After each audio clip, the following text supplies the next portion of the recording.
بسم اللہ الرحمن الرحیم۔ شروع اللہ کے نام سے جو بڑا مہربان اور نہایت رحم کرنے والا ہے۔ بنی اسرائیل میں دو بھائی تھے اور ان دو بھائیوں میں سے ایک بھائی مسلمان تھا جبکہ دوسرا بھائی کافر تھا۔ وہ دونوں بھائی دریا جایا کرتے تھے اور مچھلیوں کا شکار کیا کرتے تھے۔ کافر بت کو سجدہ کرتا تھا، مگر جب مچھلیوں کے لیے دریاؤں میں جال ڈالتا تو اس قدر مچھلیاں آ جاتی کہ کھینچنا مشکل ہو جاتا، مگر مسلمان جال میں صرف ایک مچھلی لے کر آتا اور اسی کے ساتھ خدا کا شکر ادا کرتا۔ اتفاق سے ایک روز مسلمان بھائی کی بیوی اپنے مکان کے چھت پر گئی اور اس کی نظر کافر کی بیوی کے قیمتی زیور اور اس کے لباس کی طرف پڑ گئی۔ یہ دیکھ کر مسلمان کی بیوی کے دل میں وسوسہ پیدا ہو گیا کہ کاش میں بھی ایسی ہوتی۔ تو کافر کی بیوی بولی، تم اپنے شوہر کو آمادہ کر لو کہ وہ بھی میرے شوہر کے معبود یعنی بت کی عبادت کرے تاکہ تو بھی مالدار ہو جائے۔ یہ سن کر مسلمان کی بیوی غم زدہ ہو کر نیچے آئی۔ جب مسلمان گھر آیا اور بیوی کی یہ حالت دیکھی تو دریافت کیا کہ یہ حالت کیوں بنا رکھی ہے، تم کیوں غمزدہ بیٹھی ہو؟ اس کی بیوی کہنے لگی، یا تو تم مجھے طلاق دے دو یا پھر اپنے بھائی کے معبود کی پرستش اختیار کرو۔ یہ سن کر اس کے شوہر نے کہا، اے خدا کی بندی، خدا سے ڈر، ایمان کی دولت کے بعد جو کفر کی باتیں کر رہی ہو۔ وہ عورت کہنے لگی، بس اب مجھ سے زیادہ باتیں نہ بناؤ، میں اب اس حال میں نہیں رہ سکتی۔ تو اپنے بھائی کی بیوی کو دیکھ جو مہنگا لباس اور زیور میں رہتی ہے۔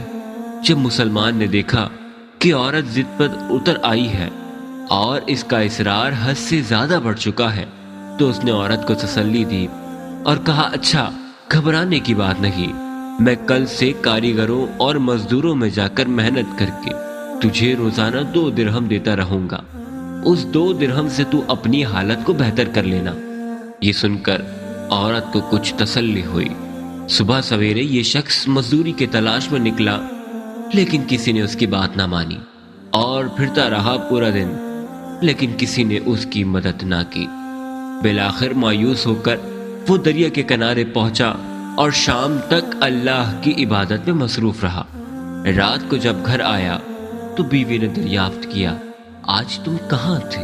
وہ کہنے لگا، میں بادشاہ کی خدمت میں تھا، بادشاہ نے مجھے 20 دن کام کرنے کی شرط رکھی ہے۔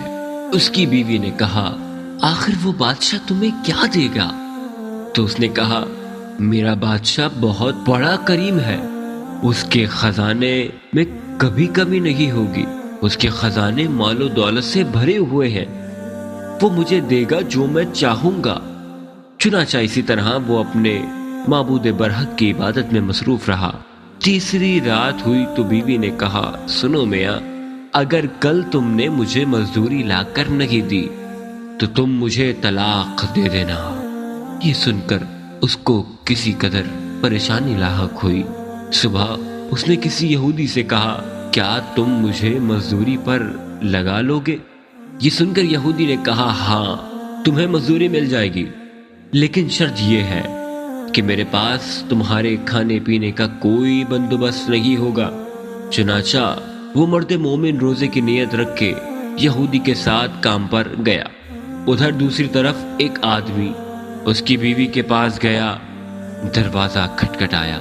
جب اس کی بیوی باہر نکلی تو اس آدمی نے اس کی بیوی کو 29 اشرفیاں دیں اور کہا، یہ تیرے شوہر کی مزدوری ہے، تمہارا شوہر 29 دن سے بادشاہ کے کاموں میں تھا، یہاں تک کہ تمہارے شوہر نے بادشاہ کو چھوڑ دیا۔ اگر وہ تیسرے دن بھی بادشاہ کا کام کرتا تو اس کے لیے اچھا ہوتا، لیکن وہ یہودی کے پاس چلا گیا، اور تمہارا شوہر اگر بادشاہ کے پاس کام کرتا تو بادشاہ اس کو مزید اجرت عطا کرتا۔ بس یہ لو 29 اشرفیاں، اس میں 1 اشرفی اس لیے کم ہے کہ تمہارا شوہر 30ویں دن کام پر نہیں آیا۔ چنانچہ وہ عورت ان میں سے ایک اشرفی لے کر بازار گئی، اور جب سنار نے اشرفی کو دیکھا تو 1000 درہم اس کی قیمت عورت کے حوالے کر دی۔ جب شام وہ آدمی گھر آیا تو عورت نے دریافت کیا، آج تم کہاں تھے؟ اس نے کہا، میں ایک یہودی کے ساتھ کام پر تھا۔ تو اس کی بیوی نے کہا، آخر بادشاہ کی خدمت کر کے تم دوسروں کی خدمت کیوں کرتے ہو؟ پھر اپنے شوہر کو اشرفیہ کا واقعہ سنایا، جس کو سن کر وہ روتے روتے بے ہوش ہو گیا۔ جب اسے ہوش آیا تو بیوی سے کہا کہ افسوس، میں نے بادشاہ دو جہاں کی خدمت کا حق اپنے اوپر لازم نہ کیا۔ اس کے بعد اس آدمی نے اپنی عورت کو چھوڑ دیا اور پہاڑوں پر چلا گیا اور اپنے رب کی عبادت میں مصروف رہ کر باقی کی زندگی گزار دی، اور پھر وہ وقت آیا کہ وہیں پر اس کا انتقال ہو گیا۔ اے میرے دوستوں، اس واقعے سے یہ سبق ملتا ہے کہ تمہارا رب عبادت کا صلہ ضرور دیتا ہے، اگرچہ کبھی کبھی وہ حکمت کی وجہ سے دیر کر دیتا ہے، لیکن اندھیر پھر بھی نہیں ہوتی، وہ اپنی مخلوق کو ضرور نوازتا ہے۔ لہذا ہر حال میں اپنے رب کا شکر ادا کرتے رہو اور اس کی عبادت کرتے رہو۔